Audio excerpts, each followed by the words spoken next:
What's up guys, another fight on this week's card is Nick Maximov taking on Andre Petroski.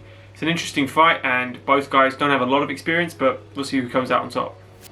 But before we get into it guys, this video is sponsored by Full Reptile Collective, brought to you by Dan Hardy.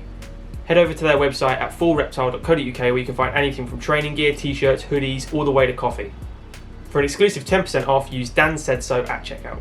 Make sure to also check out their YouTube channel for some of the best MMA content out there, bar my own. Let's get back to the video. So let's start with Nick Maximov, guys, because Nick Maximov is a Diaz brother, essentially. He's the adopted Diaz brother. He talks like them, he walks like them, but does not fight like them. It's very interesting. Very wrestling heavy with great Jiu Jitsu, as you'd expect from the Diaz Academy. They've got those guys on the ground are just wizards. You know, he's got great pace, got very heavy hips. Doesn't, you know, feels like out of his element when he's in the striking zone though. He doesn't manage to get the range right with any of his setups for the takedowns, which is where his game could elevate even higher. He is only 24 years old. He is 8-0. The excuse you could give to Nick Maximov is he's young and he's developing. But he's also in the UFC now and he's got a couple wins in the UFC.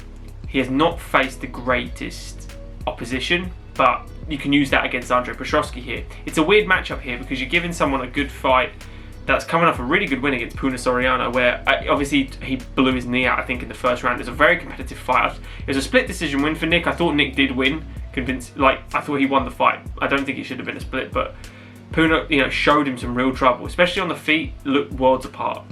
So Andre Petroski, okay, he's a Henzo guy.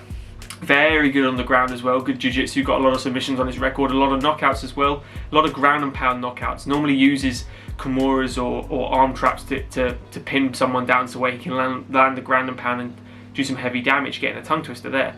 But Andre Petroski, obviously coming off 2 wins now against Hugh and Gilmore, and I'm pretty sure Gilmore just got cut from the UFC as well. So, you know, standard of competition between him and Nick, very similar. It's an odd fight to make, but it's also not a horrific fight to make. You know, you're going to promote one guy. Petroski could, you know, he's a much better striker than Nick Maximov. I think that's clear to see. And I think that's where the range is going to set. I don't think he's going to have any trouble with the jiu-jitsu element of Nick. I think he'll be competitive on the ground. I don't think Nick is worlds apart of Gilbert Burns on the ground. He's not. He's just, that's the best element of his game, so he sticks to it. He's a very heavy wrestler, opens up in the first 6-7 minutes very quick, uses hip pressure better than most people I've seen, passes the guard like butter. Andre Petroski is no joke on the ground. Loves a Kimura, loves arms, loves sweeping as well. I could honestly see this back and forth on the ground, and the edge I would give to Andre Petroski. But saying all that, I actually think Nick Maximov is going to win. I think every time you see him, he looks better. I think this is a good opponent for him to improve on. I think he's young, he's dynamic. He has the elements and the background with the Diaz brothers as well, so you know this guy's going to bring it. He doesn't want to just talk the talk, he wants to walk the walk as well, and he wants to make a name for himself, and he's doing a good job as well, you know.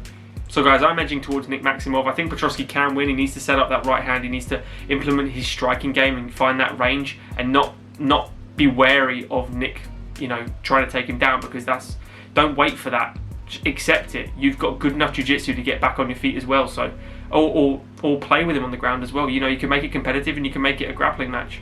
Let me know, guys, in the comments below who you've got, Nick or Andre. Good little fight, this one, to open up the card. Like the video, have enjoyed it, guys. Subscribe to the channel if you are new. Leave a comment down below with your prediction. And we'll see you in the next one. Enjoy the fight, guys. Cheers.